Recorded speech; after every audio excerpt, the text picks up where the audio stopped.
Selamat ketemu kembali penonton channel YouTube Sahat Tobing. Saya kembali akan hadir untuk menolong, membantu para pelayan yang akan mempersiapkan khotbahnya pada hari Minggu tanggal 25 April 2021. Nah, sesuai dengan Almanak Gereja Metodis Indonesia, tanggal 25 April 2021 itu disebut dengan minggu keempat Paskah, yang teksnya diangkat dari Kisah Para Rasul pasal 4 ayat 5 sampai 12. Nah, Bapak Ibu, saudara-saudara bisa membaca terlebih dahulu kitab Kisah Para Rasul pasal 4 ayat 5 sampai 12 dengan secara perlahan-lahan sehingga kita tidak kehilangan nuansa situasi teks itu. Jadi kita bisa menikmatinya pelan-pelan sehingga kita juga bisa membayangkan, kita bisa menggambarkan, kita bisa seolah-olah hadir di dalam cerita kisah itu. Nah, Bapak Ibu, saudara-saudara sekalian, para pelayan yang akan berkhotbah pada Minggu tanggal 25 April 2021 atau maupun yang tidak berkhotbah, teks minggu ini kan tidak dapat dilepaskan dari uraian yang sudah saya berikan pada minggu lalu, di mana banyak orang yang terprovokasi oleh khotbah Petrus dan bersama dengan Yohanes. Bukan saja orang-orang yang sudah terprovokasi karena khotbah Petrus dan Yohanes, tetapi juga ada proses penyembuhan yang dilakukan kepada laki-laki yang lumpuh sejak lahir itu dilihat orang pada saat itu sebuah kemustahilan sehingga mereka terheran-heran. Dan aksi Petrus dan Yohanes, yaitu berkhotbah di lokasi bait Allah dan di luar bait Allah dan menyembuhkan orang yang sakit tadi, itu berdampak kepada pemimpin-pemimpin agama, pemimpin-pemimpin bait Allah mulai gerah, mulai terganggu, ya, nggak nyaman lagi mereka karena aksi-aksi dari Petrus dan Yohanes yang sebetulnya mereka berkhotbah dan menyembuhkan. Ya, mereka terganggu. Ya, jadi kalau ada orang yang berkhotbah pun dilarang atau orang berkhotbah lebih bagus dari si pengkhotbah yang lain, nggak usah terganggu juga, biasa aja. Ya, belajarlah supaya khotbah itu lebih baik lagi sehingga jemaat pun bisa membedakan ini khotbah dipersiapkan atau khotbah yang tidak dipersiapkan.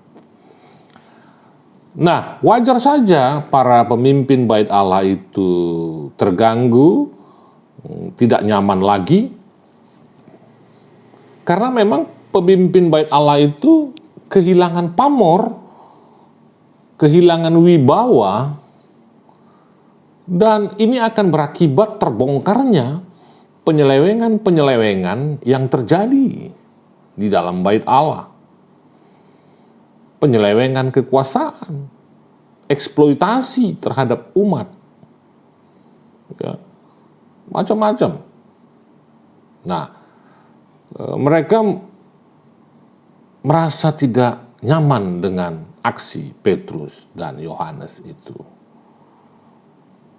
Ya, jadi kalau ada orang yang merasa sebuah kompetisi lalu dia sebetulnya tidak mampu untuk berkompetisi, lalu janganlah menciptakan sebuah cerita lain yang sebetulnya nggak punya hubungan dengan kompetisi itu. Nah, aksi dari kedua orang itu, yaitu Petrus dan Yohanes, menurut pemimpin Bait Allah itu, ini mesti dihentikan sebelum mereka kehilangan wibawa itu, sebelum mereka kehilangan kekuasaan itu, agar tidak semakin banyak orang yang dipengaruhi oleh Petrus dan Yohanes, yang bisa saja pada akhirnya akan melahirkan sebuah gerakan reformasi yang menumbangkan kuasa pemimpin Bait Allah. Itu bisa kita lihat dari Kisah Para Rasul pasal 4 ayat 1 sampai 4. Nah, perlu juga sebetulnya kita coba masuk menjiwai teks ini. Sebenarnya kan para pemimpin Bait Allah ini secara tidak langsung sebetulnya sudah mengakui bahwa kedua rasul itu, yaitu Petrus dan Yohanes itu, memiliki kuasa Allah yang melebihi kuasa yang dimiliki oleh para pemimpin Bait Allah seperti imam besar Hanas dan Kayafas. Namun kedua pemimpin Bait Allah itu tidak ingin mengakuinya di hadapan publik.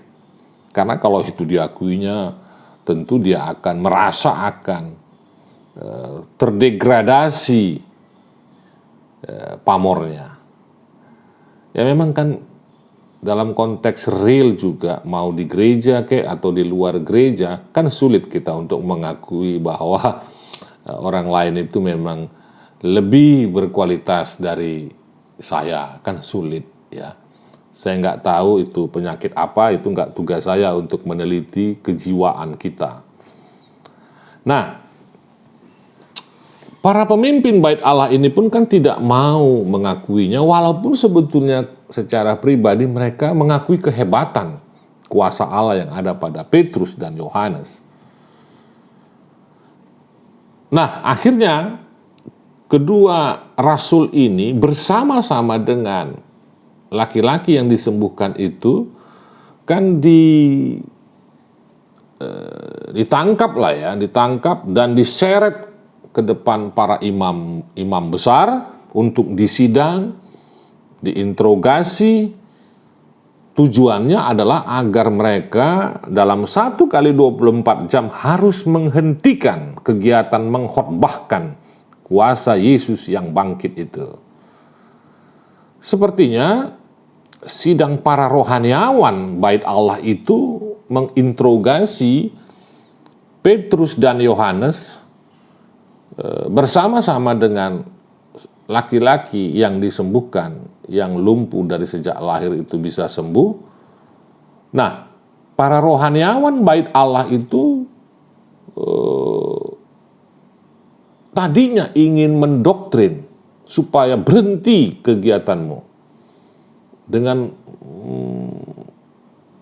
cara juga menyebarkan syiar ya, bahwa kalau tadinya Petrus dan Yohanes menjawab bahwa kuasa yang dimilikinya itu adalah kuasa yang datang dari dirinya sendiri, mungkin itu jalannya bagi para imam-imam kepala untuk memberikan keputusan sidang para rohaniawan yang mungkin bisa mengatakan bahwa mereka sesat. Ya, karena mereka kenal betul, para pemimpin-pemimpin Bait Allah ini mengenal betul siapa itu Petrus dan Yohanes. Jadi kok mereka itu yang mereka kenal Petrus kok bisa melakukan seperti itu. Nah, cuma mereka tidak mendapat celah untuk katakanlah celah untuk masuk dalam jebakan para rohaniawan untuk dia dihukum dengan alasan ajaran-ajaran sesat yang disebarkan oleh Petrus.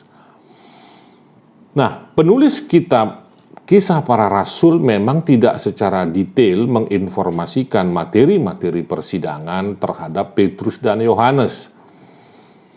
Tetapi kesan yang dapat kita tangkap dari perikop ini adalah bahwa para pemimpin bait Allah belum dapat menerima peristiwa kesembuhan orang yang lumpuh itu sebagai sebuah hal yang masuk akal.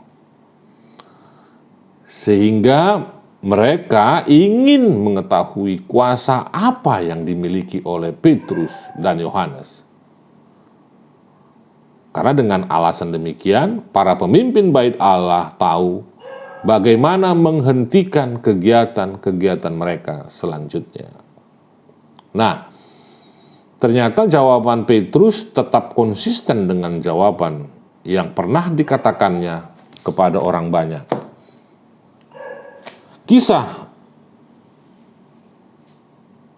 Para Rasul pasal 3 ayat 13 sampai 14. Bahwa laki-laki itu dapat sembuh karena kuasa Yesus yang mereka salibkan. Lalu bangkit itu.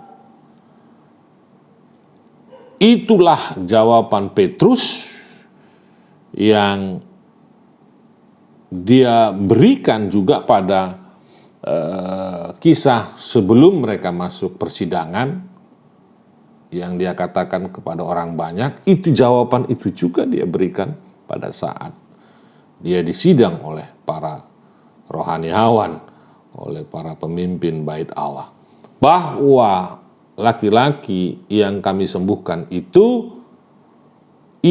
karena kuasa Yesus yang mereka salibkan, yang disalibkan oleh para pemimpin bait Allah dan bangkit. Apa makna jawaban Petrus jika dilihat dari perspektif politis dan teologis? Bahwa sejak peristiwa kesembuhan laki-laki yang lumpuh itu, sebenarnya para pemimpin bait Allah, yaitu imam kepala, tua-tua, dan ahli-ahli Taurat, sudah kehilangan legitimasi kuasa. Nah, jadi itu menjadi pesan simbolis bahwa sebetulnya sejak peristiwa kesembuhan itu, kuasa para imam, para pemimpin-pemimpin bait Allah sudah didelegitimasi, sudah mulai runtuh. Atau bahasa sederhananya, para pemimpin bait Allah itu sudah tidak berkuasa lagi. Dan dengan demikian, para pemimpin bait Allah sudah tidak diakui lagi sebagai pemimpin spiritual, pemimpin politik, dan pemimpin umat. Itu bisa kita lihat di ayat 12. Nah, sejak peristiwa kesembuhan itu pula lah dimulai sebuah era transformasi pengetahuan, era transformasi iman, bahwa sejak saat ini Yesus yang bangkitlah yang berkuasa, bukan pemimpin bait Allah. Nah, jawaban Petrus tadi di ayat 12 itu menjadi penyebab kegusaran para pemimpin bait Allah, sehingga rencana selanjutnya adalah bagaimana agar Petrus dan Yohanes segera dihentikan, agar tidak semakin banyak lagi orang-orang yang dapat dipengaruhi oleh Petrus dan Yohanes. Bapak, Ibu, Saudara, Saudari sekalian, para penonton channel YouTube Sahat Tobing, beberapa catatan penting yang layak untuk kita pikirkan, saya coba hadirkan dalam kesempatan ini. Yang pertama, bahwa kuasa Yesus yang disalibkan, mati dan bangkit itu justru menjadi sebuah energi besar, sebuah daya dorong yang besar untuk meruntuhkan kuasa politik dan kuasa ekonomi pemimpin bait Allah. kuasa Yesus yang bangkit itu menjadi daya dorong agar kita berani mengatakan bahwa kehadiran kita dan gereja bukan untuk menyengsarakan dunia ini, bukan untuk menyengsarakan jemaat, sementara di pihak lain para pemimpin bait Allah semakin kaya. Jemaat bukan untuk dieksploitasi. Ya. Saya ulangi, jemaat yang dipercayakan kepada gereja untuk dilayani itu bukan untuk dieksploitasi, tetapi diberdayakan untuk membangun kerajaan Allah di bumi, bersama-sama membangun kerajaan Allah. Itu yang pertama. Yang kedua, Petrus, Yohanes, dan laki-laki yang disembuhkan itu menjadi sosok penting yang digunakan oleh penulis kitab Kisah Para Rasul sebagai simbol keberanian berbicara. Banyak orang tidak berani berbicara. Mungkin dia akan memilih zona nyaman. Tetapi penulis kitab Kisah Para Rasul ingin menghadirkan bahwa kuasa Yesus yang bangkit itu adalah menjadi penyebab kita memiliki keberanian berbicara untuk mengatakan dan menyatakan bahwa ada penyalahgunaan fungsi bait Allah yang harus dilawan, bukan dengan konflik, tetapi dengan keberanian memberikan pendapat dan memberikan jawaban yang konsisten, sama seperti yang dilakukan oleh Petrus dan Yohanes di hadapan sidang para rohaniawan itu. Kan itu yang dilakukan oleh Petrus, Yohanes, dan laki-laki yang disembuhkan itu. Dia berani, konsisten berbicara karena dia yakin bahwa di dalam dirinya ada kuasa Yesus yang bangkit. Itu yang membuat dia berani. Jadi kalau orang yang tidak berani berbicara, maka kuasa Yesus yang bangkit itu, ya mikir aja lah ada atau tidak. Nah yang ketiga, kuasa Yesus yang bangkit itu seyogianya dimiliki oleh kita, dimiliki oleh umat Allah dan gereja. Sehingga gereja yang kuat, gereja yang berhasil itu bukan terletak pada semakin banyaknya, bukan terletak pada semakin bertambahnya gedung-gedung gereja di muka bumi ini. Bukan. Tetapi seberapa banyak orang-orang yang disembuhkan oleh gereja-gereja.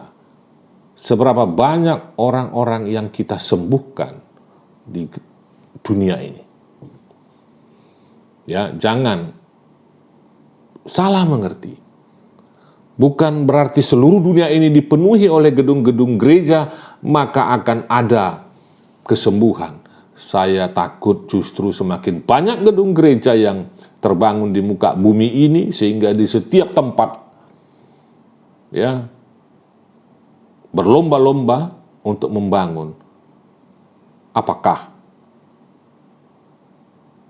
tempat itu menjadi tempat banyak orang disembuhkan atau tidak? Ya, jadi bukan itu. Kuasa Yesus yang bangkit itu adalah diukur dari semakin banyaknya atau semakin berkurangnya orang-orang yang tersembuhkan. Karena banyak orang yang juga mengalami sakit di tengah-tengah dunia ini. Semoga uraian dan penjelasan saya ini menolong Bapak, Ibu, Saudara-saudara. Silakan berimprovisasi. Silakan memanfaatkan pengetahuan dan hikmat Allah yang ada pada saudara-saudara sekalian untuk menyampaikan khotbah pada Minggu tanggal 25 April ini. Sehingga jemaat memiliki kekuatan menjalani hidupnya bukan semakin tidak memiliki kekuatan. Kiranya Tuhan menolong kita untuk mempersiapkan khotbah kita bersama-sama. Tuhan memberkati.